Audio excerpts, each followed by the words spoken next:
Wardrobe for the Bass Tour Anglers podcast provided by Koppel Outfitters. Go have an adventure. Visit them online at www.koppeloutfitters.com and on social media at Koppel Outfitters.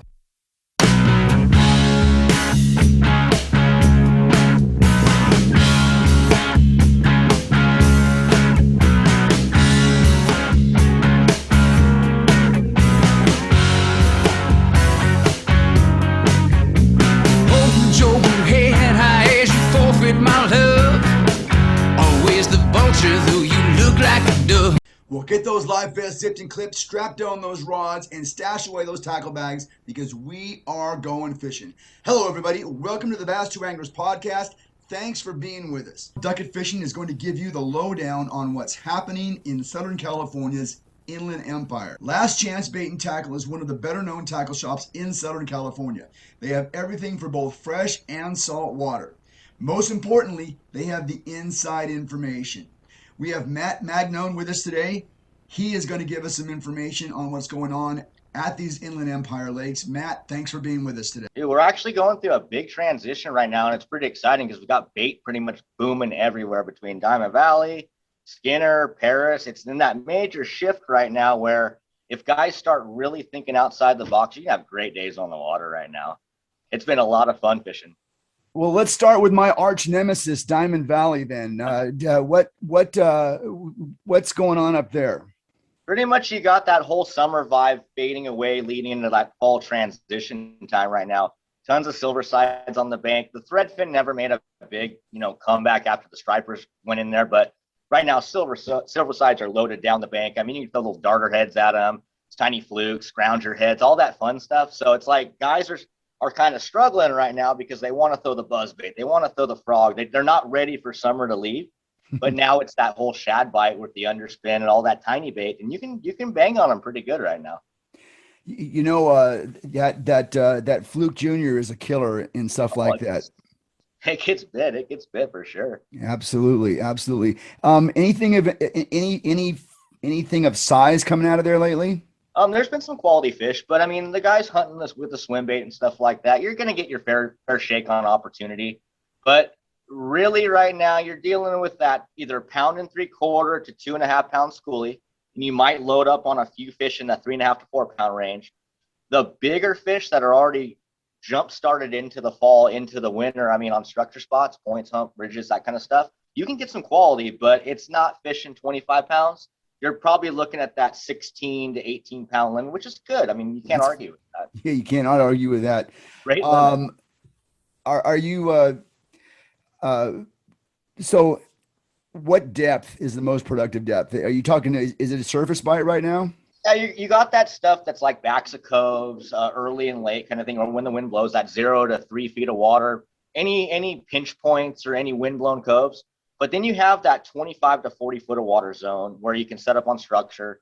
It's been that uphill parallel type deal, shaking a big worm, throwing a jig.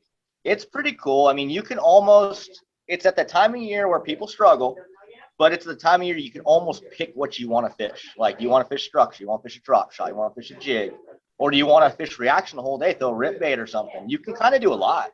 But the guys that are smart right now, if they really, really wanted to buckle down and catch quality, fish the bait, fish bite early, jump out to structure, and then when the wind shifts in that afternoon, run bank again, and you can get some quality doing that. Oh, that is a great report. I mean, that is some good stuff. You only get that kind of stuff at a small tackle shop. You're not going to get that at the big boxes, that's for sure. Hey, how about Lake Skinner? Lake Skinner is always a good lake. How is it doing right now? Skinner's acting kind of funky right now. What's different about this year at Skinner is, I mean, we know the grass grows. We know the summertime bites fierce, best frog lake around. We all know that. But right now, it's inundated with silver sides, like so much small micro bait that the competition is so fierce just to imitate anything that they want to eat. You got fish throughout the whole part of the water column. Well, I mean, that 0 to 15 foot zone that was really workable right now. But like, they had a club tournament yesterday, I think 11 pounds won. It wasn't where it should be. It should be fishing, like I said, like 15 to 18 pounds, maybe 20 pound limit type stuff. Because Skinner, usually you have that opportunity. But right now, It's a grinder. The grass bite's there, but most of the fish are kind of like outside edge type stuff, grass edges, lanes, and then any type of break. And there's only a few breaks out there, but they're holding on that kind of stuff right now. It's been a micro bait bite. I've always liked to go to Skinner when I just feel like I need to get out there and do some flipping in heavy cover. Has there been much of a flip bite? Yeah, no, you can flip them. I mean, like a person that knows how to flip can really pick it apart. You're going to get a couple quality bites. It's not like that flip bite where you're going to end the day with like 15, 20 fish and be like, yeah, we smoked them. You're going to get that 4 to 5 bites.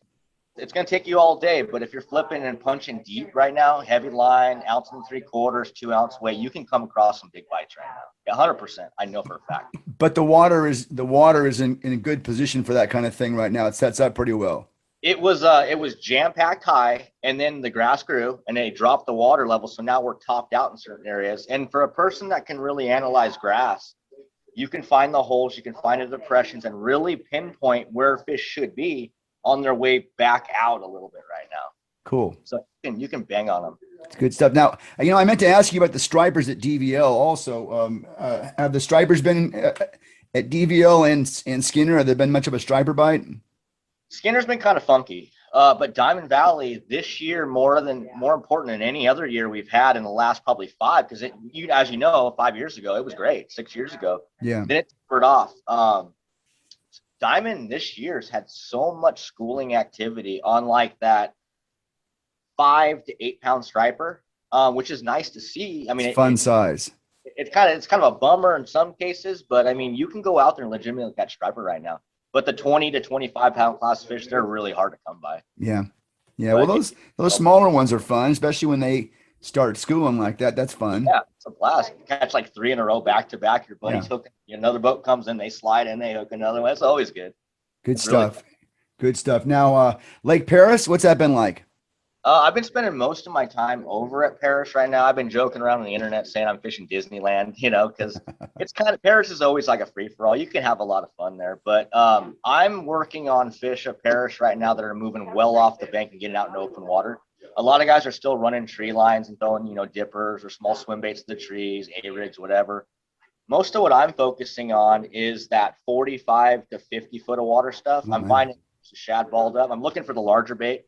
And I mean, the tail spin, the heavy underspin, and the heavy A-rig down deep has been what I've been doing. I'm getting a lot of fish in a day. It's just a lot of fish finder work, a lot of graph work.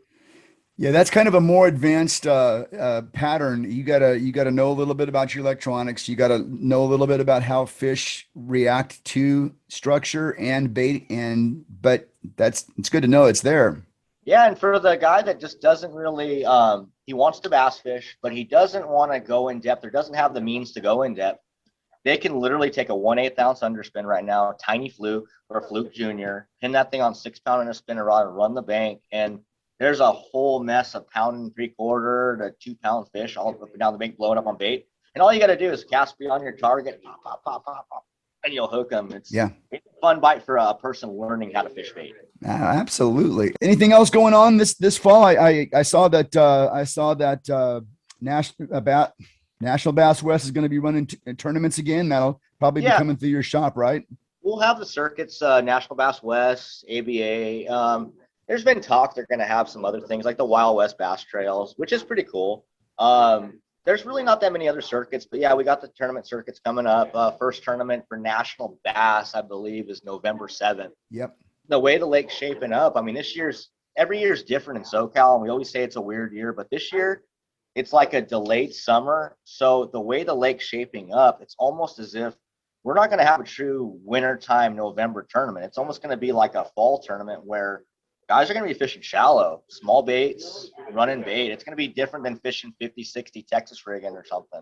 So it's going to be interesting. I think it's going to be a real good tournament. So I might have a chance to catch one then, is what you're saying, right? That's the big limit right there. 27 pounds. All right. Hey, Matt, I appreciate your time today. Thanks for coming on with us. And we'll have this up and posted here pretty soon. Let you know all about it. Awesome, man. Thank you. Anytime you want.